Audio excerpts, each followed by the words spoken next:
말씀의 은혜를 나누도록 하겠습니다.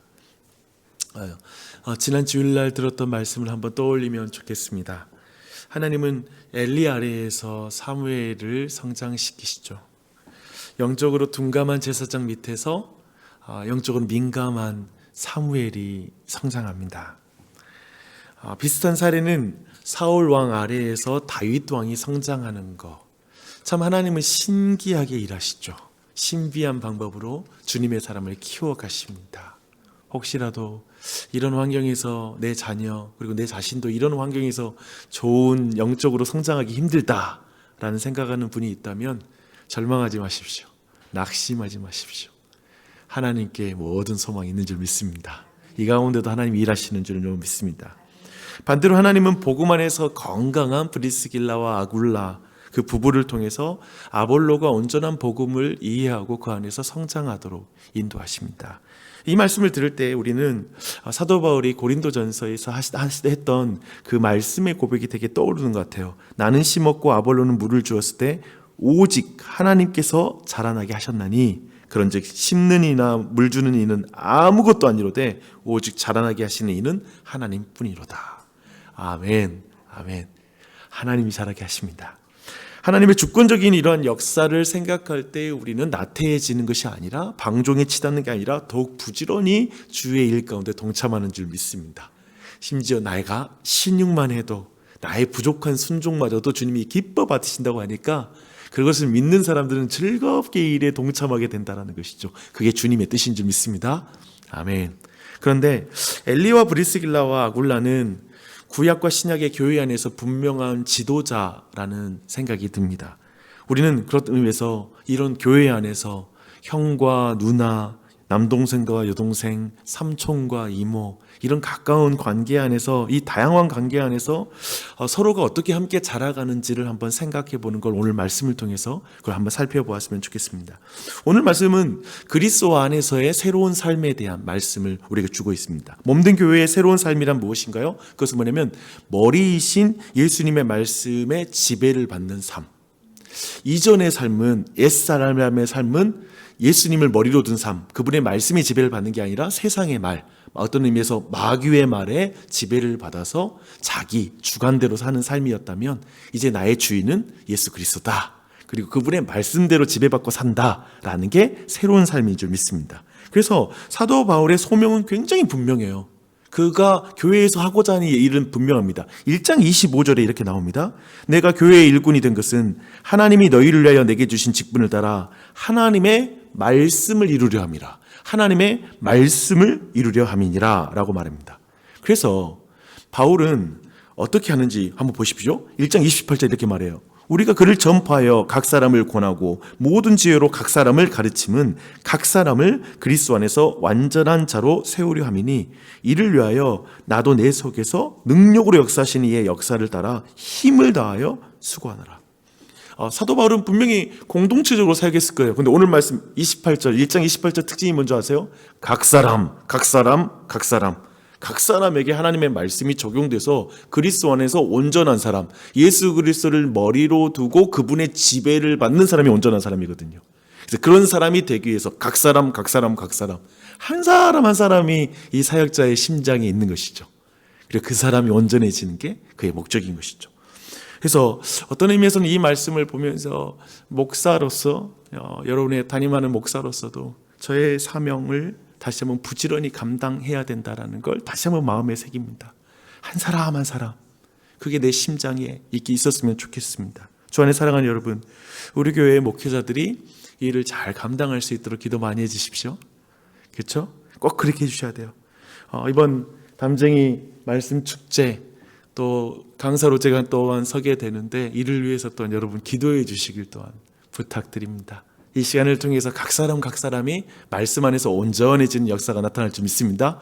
계속 지금부터 우리가 아침마다 기도해야 됩니다. 이 기도가 이제 시작된 가운데 하나님이 일하실 줄 믿습니다. 그런데 사도는 머리이신 예수님의 말씀의 지배는 목회자가 혼자 역할을 다 할 수 있는 것은 아니라고 말씀하고 있습니다. 온 교회가 함께 해야 됩니다. 오늘 큐티 바로 앞에 문맥 오늘 말씀 좀 보게 되면 12절로 13절 말씀 제가 읽어드릴게요. 그러므로 너희는 하나님이 택하사 거룩하고 사랑받는 자처럼 긍휼과 자비와 겸손과 온유와 오래 참음으로 옷 입고 누가 누구에게 불만이 있거든 서로 용납하여 피차 용서하되 주께서 너희를 용서하신 것 같이 너희도 그리하라. 그리하고 이 모든 것 위에 사랑을 더하라. 이는 온전하게 매는 띠니라. 그러니까 지금 목회자만이 아니라 너희 곧 골로새 교회도 하나님의 말씀에 지배를 받아야 됩니다.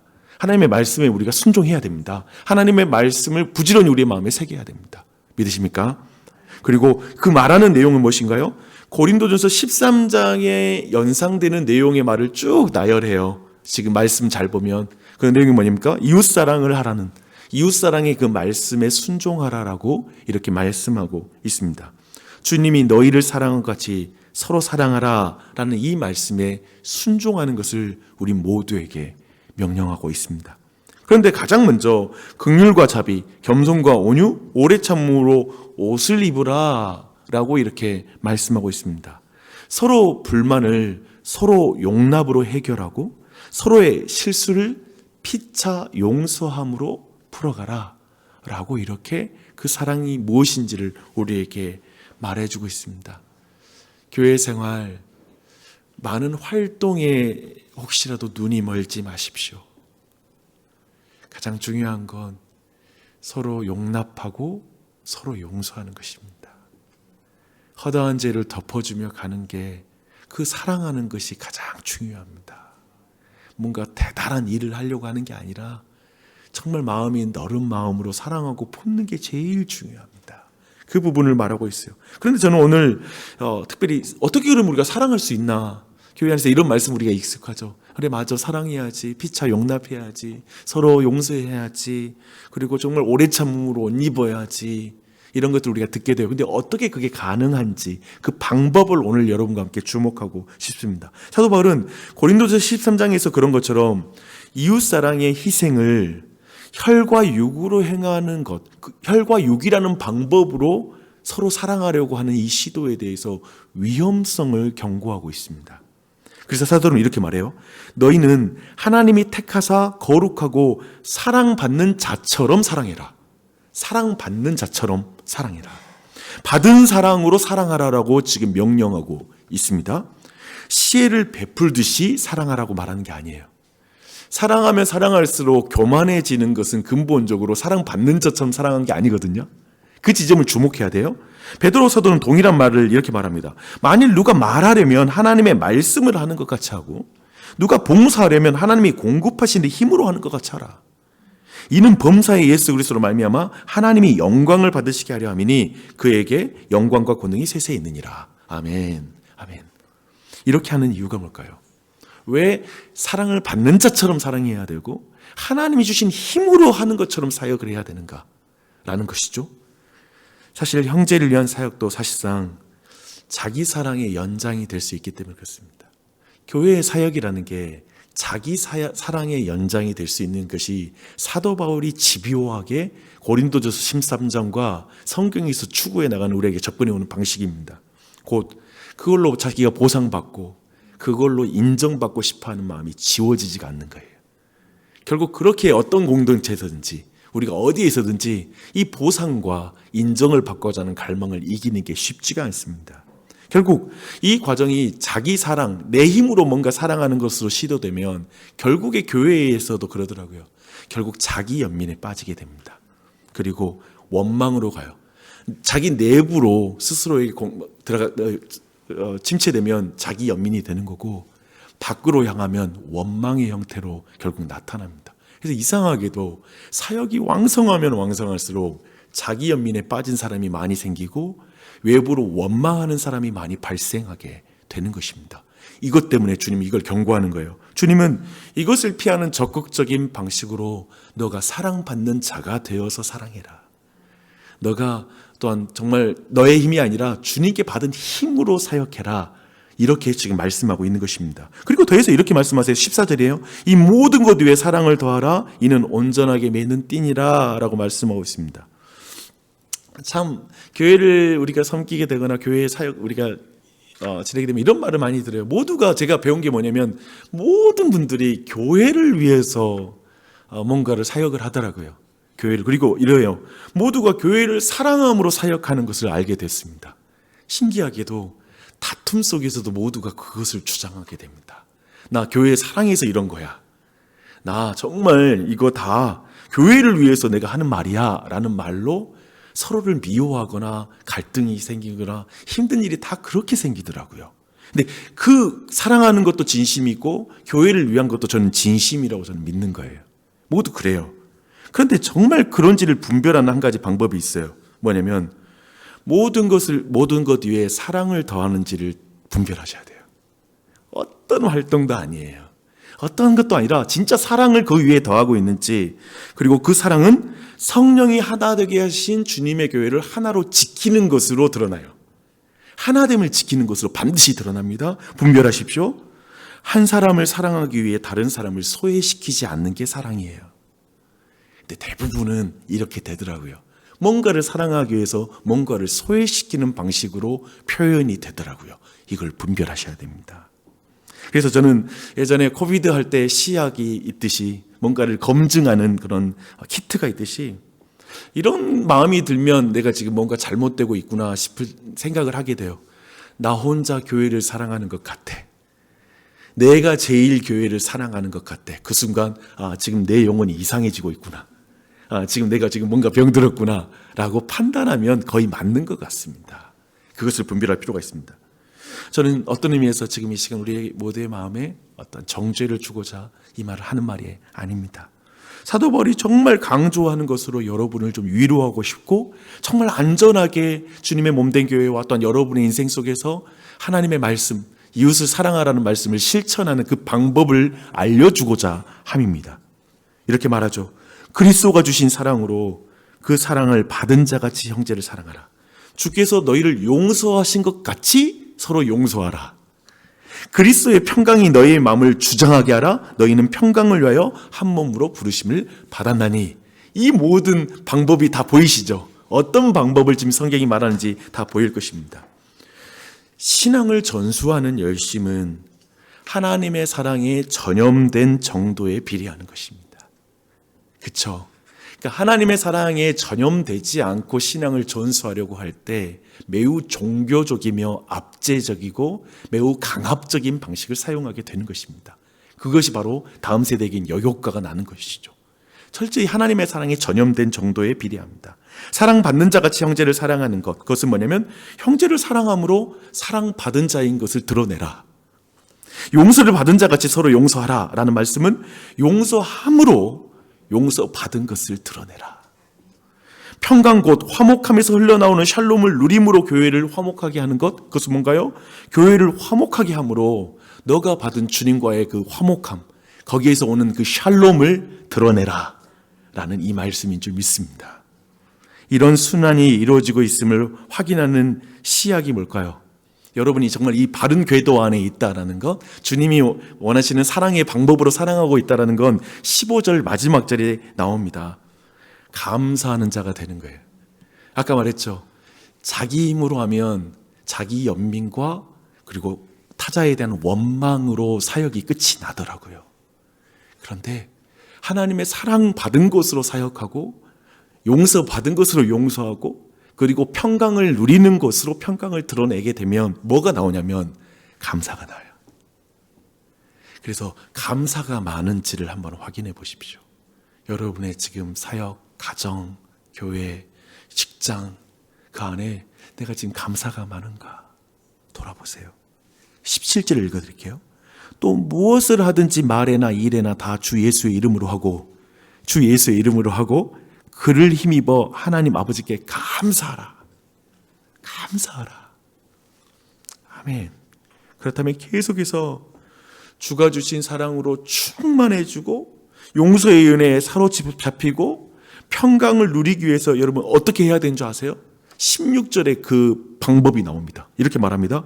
그리스도의 말씀이 너희 속에 풍성히 거하여 모든 지체로 피차 가르치며 권면하고 시와 찬송과 신령한 노래로 부르며 감사하는 마음으로 하나님을 찬양하고 라고 말합니다.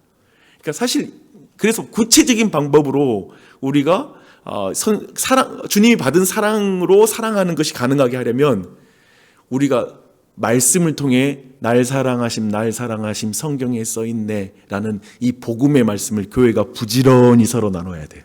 그걸로 풍성하게 거하면 거기에서 그 말씀에서 깨달아지는 그 사랑으로, 용서로, 그 은혜로 교회는 이제 온전하게 설 수 있다라고 지금 성경은 말하고 있습니다. 한 가지만 나누고 말씀을 정리하겠습니다. 요즘 그 체카스펠 지금 30일 훈련 중에 있어요. 저녁이면 정말 카톡이 제가 이제 2개의 카톡방에 들어가 있는데 한 20개 아니 한 카톡방 한 30개씩 막 이렇게 카톡방에 저녁에 하루 동안 있었던 복음 대화 일기가 이렇게 올라오게 됩니다. 네, 그 중에 제 마음대로 막 한 일기가 너무 감동이 있어서 그 내용을 제가 좀 읽어드릴게요. 그리고 저는 이것이 하나님 그리스도의 말씀이 우리 안에 풍성히 거하는 하나의 모습이 아닌가라는 생각이 듭니다. 지난 월요일 날 나눔입니다. 개학이 일주일 남았다. 이제 서서히 일찍 일어나야 할 것 같아서 평소보다 하루를 일찍 시작했다. 피곤한 것 같으면서도 힘이 나는 아침이었다. 주일을 너무 은혜롭게 보내서일까? 어제 마을 모임에서 처음으로 설교 이야기를 나누게 되었다. 우리 마을은 찬는이 회원이 2분이나 계셔서 교회 알러지 있는 분들을 배려하여 삶 나눔 위주로 마을 모임을 해왔는데 어제는 너무 자연스럽게 분위기가 말씀과 연관된 방향으로 흘러갔다. 누구누구가 어떤 형제 등에 계속 엎여서 행복한 미소로 매달려 있는데 누군가 이게 뉴팸이지 형제님이 누구를 키우셔야겠네요 하자 웃으면서 난 못해 하시는데 오늘 설교에서 신육만 해도 된다잖아요 하면서 말씀 나눔으로 자연스럽게 흘러갔다. 거기에 마을에서 책가스펠 이야기를 하라는 미션도 생각이 나고 해서 나는 자기 자식이 엉망인데 남의 자녀에게 하나님 뜻을 따라 살라고 가르치는 게 맞는 걸까 회의적인 입장이었는데 설교를 들으며 우리 모두가 엘리다라는 부분이 너무 공감이 되었다고 했다. 누구도 자기 자녀를 완벽하게 하나님 앞에서 잘 키웠다고 할 만한 사람은 없을 것이다. 모두 구멍나고 누더기인 부모이지만 공동체가 하나됨을 이루면 그 구멍들이 메워져 온전함으로 나아갈 수 있는 거겠다라는 생각이 들었다고 나누었다. 모두가 공감의 끄덕임. 그리고 누구가 3,000원대 색종이를 접어달라고 해서 자기 아들이었으면 안 해줬을 텐데 열심히 접어주다 뒷부분 모르겠어서 다시 다른 형제에게 넘기고 완성을 해주었다. 아빠는 못하겠다는 종이접기를 온 마을 삼촌이 돌아가면서 해주는 아름다운 뉴팸이 가시적으로 우리에게 다가왔다. 누구가 아빠를 복음으로 이끌어주는 것 같아 감사한 날이었다. 너무 감동적이죠. 이것이 주님의 말씀을 우리가 서로가 주의 말씀으로 서로를 채우고 함께하는 교회의 모습이 아닌가 싶어요. 그때 우리가 그 은혜 안에서 하나님의 사랑을 먼저 경험하게 되고 용서를 경험하게 되고 은혜를 경험하게 됨으로 말미암아 거기에서 나오는 것으로 서로를 사랑하는 것. 그렇게 했을 때 온전한 교회가 세워질 줄 믿습니다. 아멘. 아멘. 그렇게 나가면 되는 것 같아요. 조금씩 같이 그렇게 서로를 깨우며 서로를 제자 삼는 것. 정말 목사만 제자를 삼는 게 아니라 우리 모두가 서로 자신의 수준만큼 서로를 제자 삼을 수 있는 게 분명히 있다. 그렇게 함께 자라가는 교회가 되었으면 좋겠습니다. 그렇게 기도하고 나아가는 이 아침이 되시길 바랍니다. 특별히 오늘 저녁에 리더반 모임도 있는데 좀 기도해 주시길 부탁드릴게요. 기도하겠습니다.